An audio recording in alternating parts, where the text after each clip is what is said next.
Good morning guys! Ang menu natin ngayon ay ginataang bangus. Ayan, first time kong magluto ng ginataang bangus guys. At nakikita ko lang din ito sa Facebook. Ayan, ginaya ko lang siya pero iniba ko lang yung sistema. Ayan na siya oh. Ang ating mga ingredients, bangus, sitaw at talong. Ang ating gata, pure gata, may una at saka pangalawang gata. Tapos, mayroon tayong bawang, luya, sibuyas, kamatis, at saka sili green. Ayan, diba? Napakasarap na ito guys mamaya. Tara, simulan na natin. Ay, ito palang ating bangus. Binabad ko na pala siya sa, asin, mitsin, black pepper, at saka pinigaan ko ng kalamansi. Para mas masarap siya mamaya, mas malasa. Tara, iprito na natin yung ating bangus.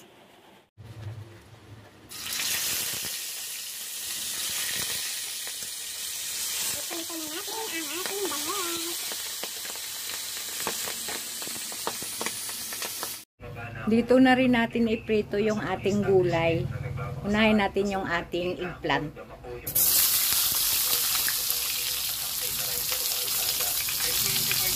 Ayan, ihapok lang natin ito para mamaya pagluto natin ay mabilis na lang ang ating pagluluto. Ngayon, ito naman ang ating iprito ng bahagya lang yung ating ayan, yung ating sitaw. At kaunting ganyan-ganyan lang. Ayan, para mamaya madali na lang ito. At dinamihan ko pala ito guys kasi paborito ko yan ang sitaw. Ayan o, ganyan lang siya o. Dili siya lutuin ng masyado. Ganyan lang o.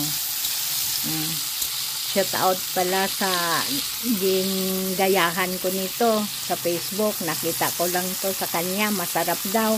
Kaya subukan ko para malaman ko kung masarap ba.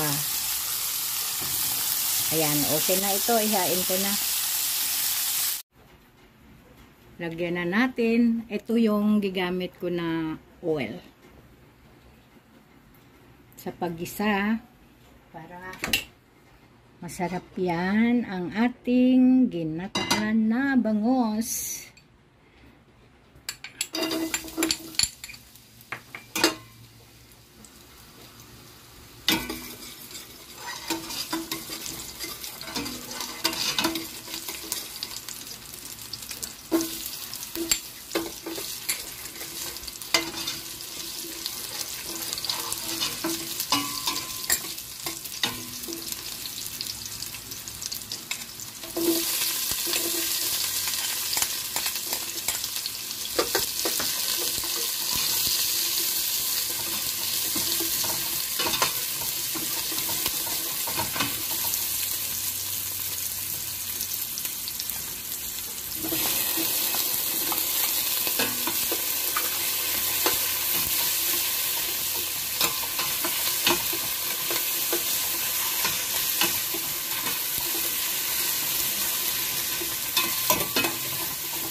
Ayan, ilagay na natin yung ating pangalawang gata.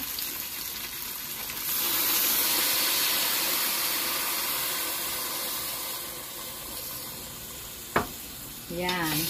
Kapag kumulo ito, ilagay na natin yung ating gulay. Okay? Ito na siya guys. Kulo na. Lagyan muna natin ng asin. Ayan, tapos lagyan natin ng kaunting bitsin. Ayan, pagkatapos ilagay na natin yung ating gulay. Ayan. At saglit na lang to siya maluto kasi ang ating gulay ay nahapok na.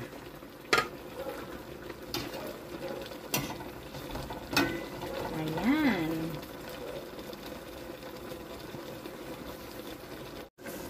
Ayan, ilagay na natin yung ating sili. At ilagay na rin natin ang ating pinaka-gata. Pure gata. Pure coconut milk.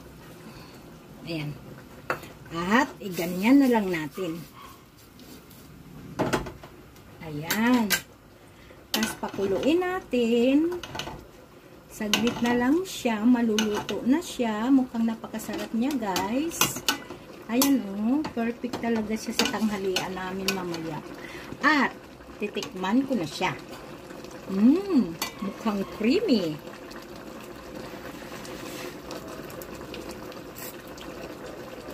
Sarap. Perfect ang lasa. Ayan. Thank you for watching, guys. See you on my next vlog. Stay safe, everyone. God bless.